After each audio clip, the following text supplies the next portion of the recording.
Hello বন্ধুরা, কেমন আছো সবাই?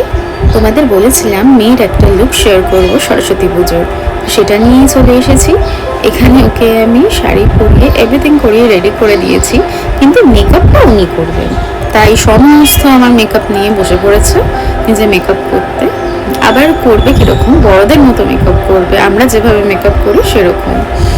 সত্যি একটা মেয়ে না, একটা ব্লেসিং ঠাকুরের। তো আমি আর ওর বাবা আমরা এত হ্যাপি যে বলার বাইরে। তো আমরা কোনোদিন ভাবিনি যে আমাদের একটা মেয়ে হবে, আর আমরা মনে প্রাণে চেয়েছিলাম সেটা। ওকে দেখে না, মানে একদম জাস্ট আমাদের বুক ভরে যায়। ঠিক আছে, ওর বাবাকে ওর লুকটা দেখিয়েছি, ওর বাবা তো জাস্ট মানে মেয়েকে দেখে পুরো শকড যে এত সুন্দর লাগছে। তো বাবা বললো যে কেউ সুন্দর করে ভিডিও করে দাও অ্যান্ড ফটোস তুলে দাও। তো আমি সেটাই করেছি।